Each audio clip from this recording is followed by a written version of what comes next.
Hi guys, Michael from SpineWise here to talk to you a little bit more about some gut related things today.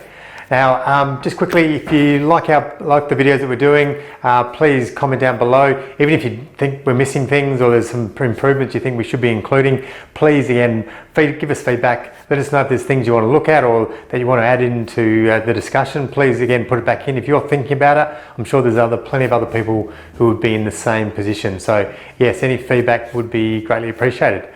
All right, today we're going to quickly talk about gluten sensitivity versus celiac disease. I've been talking about gut stuff on some previous videos, talking about reflux, heartburn, indigestion, how to go back to type stuff. But I feel like I've been missing a little bit the elephant in the room, which is talking about gluten because of how critical it is in a lot of gut related problems. Not the only thing, but is a very, very common thread through a lot of gut related issues.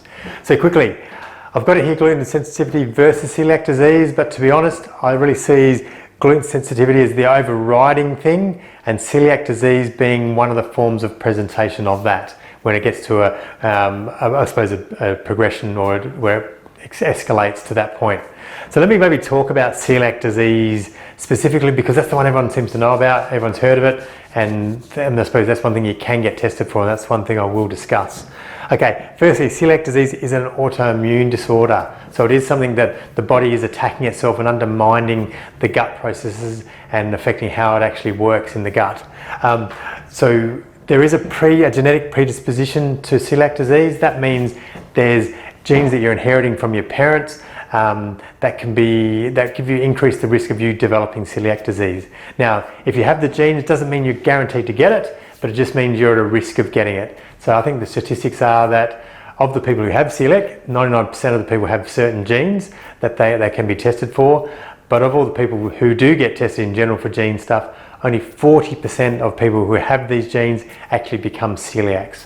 So what they're looking at more now is that, yeah, the genes aren't guaranteed to give you celiac. There is then a genetic risk, and then depending on what happens within your life, they're talking about inflammatory issues, particularly within the bowel, so a massive change to the so gut dysbiosis, so an undermining of the microbiome at some point, and a significant thing, but with other factors. And I think they're talking about other genes then being more involved in that escalation, but again, they haven't been clearly identified as of yet. So definitely a risk with it. Then that risk is obviously magnified by the continuing consumption of gluten. So gluten still being a massive overrider of driving people down this path and then getting escalated by other things. The big thing with celiac, there is a known testing protocol for it. So the best thing is you can go in, you can get this genetic testing done, which will identify your risk factor for it, how much of a risk you are. They then can go do some blood tests and look at certain antibodies and peptides in your bloodstream and work out whether you're having a response to gluten in itself. But the real big test they do is they go down and actually take a biopsy of your stomach and look at the cell and actually look for changes. I was going to draw this up. So what they look for is that the stomach lining of our stomach, find the right pen, is actually lots of these little finger-like projections that come up into it. And so what it does, I'm not sure if you've ever heard the adage that if you take our gastrointestinal system and lay out all these villi and on a surface area, it's equivalent to a tennis court. So there's all these massive little invaginations which allow for us to readily absorb food over such a large area. So what happens with this is how the way they're meant to look. What happens with gluten over time is it's an autoimmune, it's inflammatory issues, which ends up these projections become fatter and then they become smaller as well. So they become close together to the point where they actually blur into one mass, but very low conjunctivated thing, which then you're just not absorbing the foods. And that's the big thing coming out of celiac disease and why its identification is so critical, is that when you start affecting the villi and getting the absorption of food and nutrition into the gut, then you start talking about a cascade of problems that can go on. So you start talking systemic problems that can present.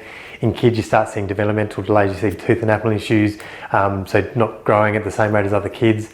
A lot of ongoing health things. For adults, it's more, you start getting nutrition deficiencies that can lead into other risk factors for other either autoimmune or other sicknesses that can come. So really critical to be able to diagnose that if you think. But taking a step back, the big overriding thing is gluten sensitivity.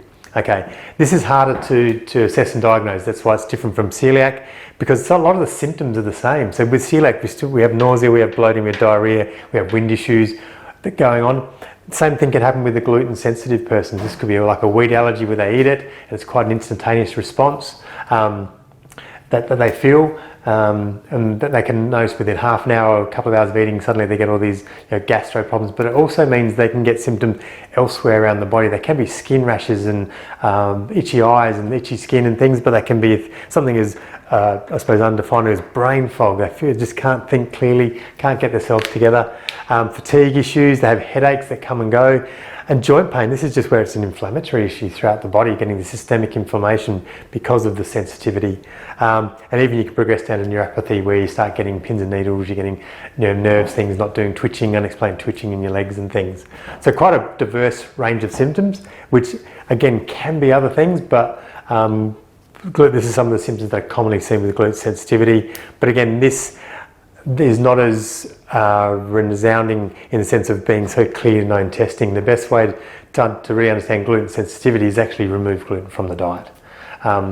That's the big thing with celiac disease. To actually diagnose with celiac, you need to be eating gluten and have been on gluten dosage every day for several weeks to actually see particularly the gut changes, because that's the thing that will dictate whether it's celiac disease or not. Okay, I feel like I've just scratched the surface in regard to gluten sensitivity and its effect on the body. I'll go into more detail in some coming videos, but again, if you've got any feedback, please respond, send me on our Facebook page or through Instagram, however you're viewing this footage, and we'll talk to you in a future video about more things. Okay, bye for now.